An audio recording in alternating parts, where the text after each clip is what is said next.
Hello les amis, l'histoire que je vais vous raconter aujourd'hui décrit parfaitement le piège dans lequel rentrent plusieurs personnes dans certaines entreprises. N'oubliez pas de vous abonner pour nous soutenir. Bonjour à tous, j'aimerais vous présenter votre nouveau chef de projet. Laura, peux-tu t'avancer s'il te plaît? Quoi? Comment ça Laura? Oui boss, je suis là. Merci beaucoup pour l'opportunité que vous me donnez, vous ne serez pas déçus. Elle reste la preuve qu'avec dévotion et stratégie, nous pouvons vite avancer dans notre carrière. Ce n'est pas la patience qui vous donnera le poste de manager au sein d'une multinationale. Ce sont les sacrifices et la rigueur que vous mettez dans votre manière de travailler qui réussiront à vous différencier des autres. Veuillez l'applaudir s'il vous plaît. Mais ce n'est pas possible, je ne comprends pas. C'est quoi ces bêtises? Que voulait dire cette satanée Patricia dans son discours? Ça fait déjà 10 ans que je travaille dans cette entreprise, 10 bonnes années, et c'est comme ça qu'elle me remercie. Laura est là depuis à peine 2 ans et elle passe devant nous. Regarde à l'heure que je rentre. Ils se foutent complètement des sacrifices que nous faisons. C'est du favoritisme à ciel ouvert, je te l'avais déjà dit. Ici sans piston tu ne peux pas évoluer. Rien n'explique que cette fillette inexpérimentée puisse passer devant toi. Ce discours c'est juste du mytho. Nous tirerons tout ceci au clair. Ça ne peut plus continuer. Le lendemain. Bonjour Patricia. Puis-je te parler un instant? Oui Chloé, que puis-je faire pour toi? Quand j'ai été recrutée dans cette entreprise il y a 10 ans, tu m'as fait comprendre qu'avec de l'engouement et de la volonté je pourrais obtenir tout ce à quoi j'aspire, mais aujourd'hui j'avoue ne pas comprendre. Je suis toujours la première à arriver et la dernière à rentrer. Des fois pour satisfaire les clients et ne pas avoir de retard je suis obligée de venir les week-ends. J'obtiens toujours les meilleurs résultats aux évaluations de fin d'année et aujourd'hui la promotion revient à une petite nouvelle qui n'a même pas encore 2 ans dans la boîte et que j'ai moi-même formée. Si vous ne voulez plus de moi c'est mieux de le dire, je parle à tête haute. Chloé, calme-toi. Tu sais que les ordres viennent du siège, pas de moi. Je t'ai demandé de me prouver plusieurs fois à quel point tu voulais ce travail, mais jamais tu n'as su te montrer convaincante. Tu me parles de chiffres et de lettres, ce n'est absolument pas de ça qu'il s'agit. J'ai des comptes à rendre, ceci n'est pas mon entreprise. Mais comment veux-tu que je te le prouve? Tout est là, tu sais à quel point je me donne. Que veux-tu d'autre? J'avoue que tu me laisses perplexe. Tu es vraiment lente à la réflexion ma chérie. Mais vu que tu es vraiment intéressée, je ne te laisserai pas dans les ténèbres. Je t'appellerai samedi vers 20h, tu m'accompagneras à une réunion. Je te présenterai des amis qui ont le pouvoir de te donner le poste que tu désires.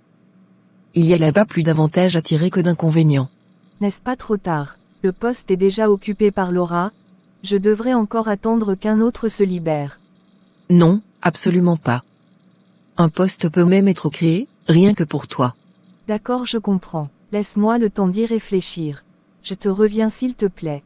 Comme tu voudras, mais sache que cette petite discussion doit rester entre nous, elle ne doit absolument pas sortir d'ici ou je te promets que tu pourras dire adieu à ton travail. Quelques heures plus tard.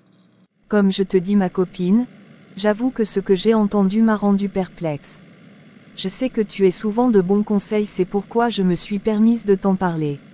Tu sais que si ça s'ébruite je suis perdue, donc je compte sur ta discrétion.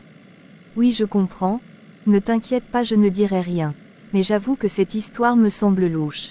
Quelque chose en moi me dit que faire confiance à Patricia n'est pas une bonne idée. Et cette réunion dont elle parle ne t'apportera rien de bon. Sois prudent. Ce n'est qu'un poste après tout. Dieu a un plan pour chacun d'entre nous. Il saura te récompenser le moment venu. Son temps n'est pas celui des hommes. Ne te précipite pas. Tu sais que j'ai été veuve très jeune. Tout ce que je fais, c'est pour mes 2 filles. Je veux qu'elles ne manquent de rien. J'ai 40 ans, ne t'inquiète pas. Je saurai me montrer prudente.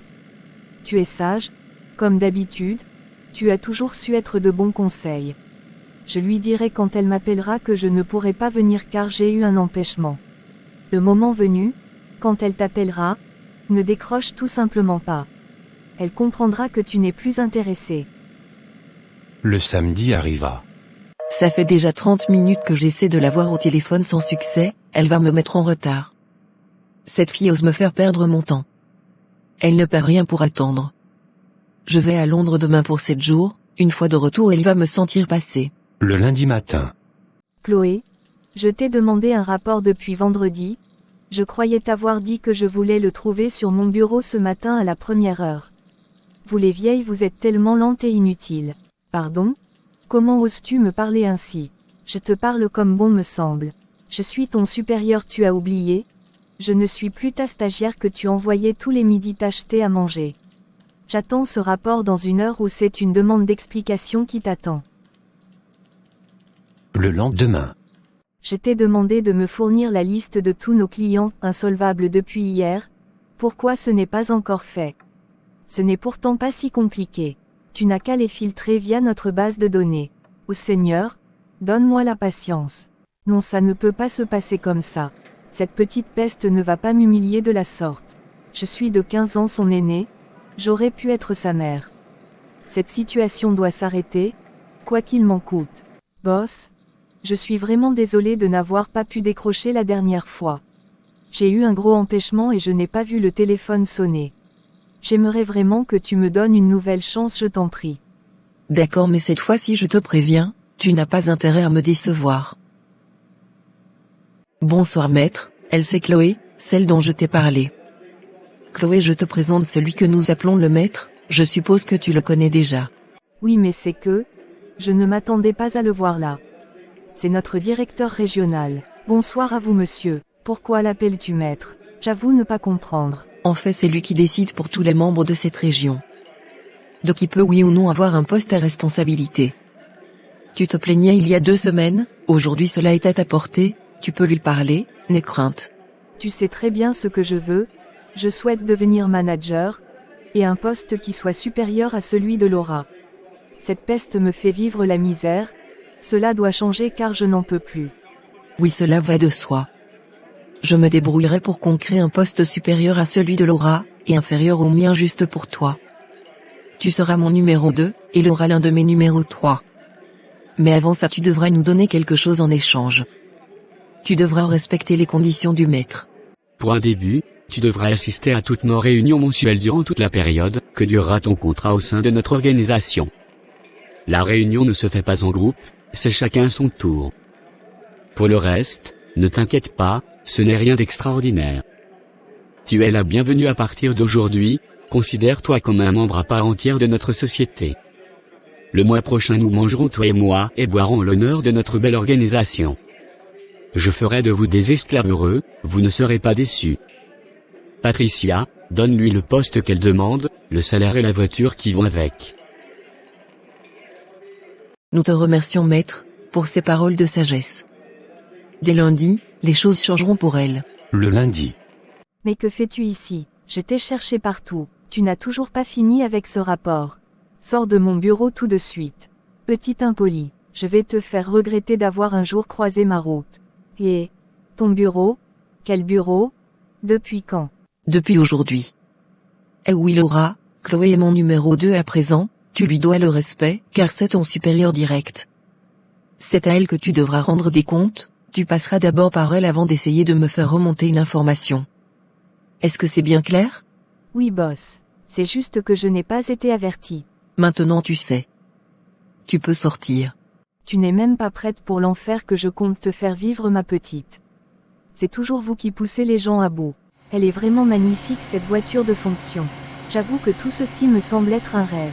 Il y a 2 semaines encore tu te plaignais, et aujourd'hui, les choses semblent avoir radicalement changé. Oui ma chérie, je ne te le fais pas dire.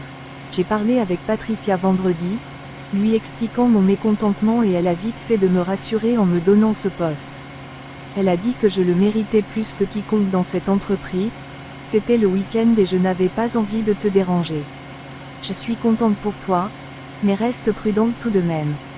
Les choses qui viennent souvent facilement ne durent pas. Ne t'inquiète pas pour ça. Je l'ai mérité.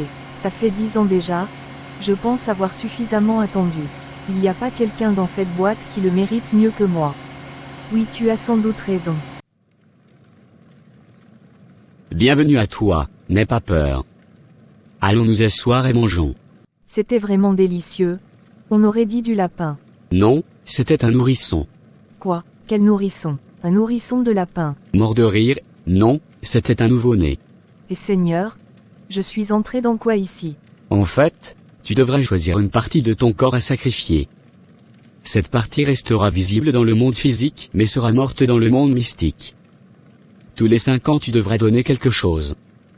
Le nourrisson que nous avons mangé était le bébé à naître de Laura, qu'elle a préféré sacrifier pour sa promotion.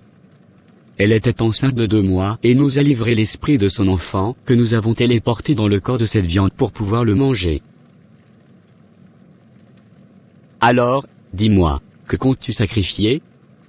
Ton ventre, ton pied, ta main? Je tiens à te préciser qu'il n'y a plus de retour possible. Tu as déjà mangé pour quelqu'un, les autres aussi doivent manger ton sacrifice. Et mon doigt, je vais sacrifier mon auriculaire gauche, c'est une partie de mon corps, je pense que ça devrait aller. N'essaie pas de me berner Chloé, le moins cher coûte cher. Le sacrifice de ce doigt te donnera l'équivalent de 20 ans de salaire, profite pour investir. Mais sache que ça ne sera pas aussi facile. Patricia te fera un virement la semaine prochaine. Ton prochain sacrifice aura lieu dans 5 ans. Réfléchis bien à ce que tu vas offrir. Finalement ça n'était pas si compliqué. Il me reste encore 9 doigts donc je ne risque rien. Le prochain rendez-vous est pour dans 5 ans donc je ne risque rien. 5 ans plus tard. Bonsoir Chloé, il est temps de renouveler ton sacrifice. Que nous as-tu apporté? Je souhaite sacrifier mon auriculaire droit cette fois-ci. Qu'il en soit ainsi. Comme la dernière fois, tu recevras ta récompense par virement. Mais elle sera beaucoup moins importante que la précédente. 5 années plus tard. Oui Chloé, que puis-je faire pour toi? Je viens vers toi car j'ai besoin d'argent, je ne sais pas ce qui m'arrive. Ma première fille n'arrive pas à trouver du travail et la deuxième est tout le temps malade. Son traitement coûte extrêmement cher, tout ce que je gagne y passe. Même l'immeuble que j'ai construit je suis obligé de le vendre car je ne peux pas rembourser l'hypothèque. Ne peux-tu pas donner du travail à mon enfant? Je t'ai déjà dit que je ne pouvais pas lui trouver de travail.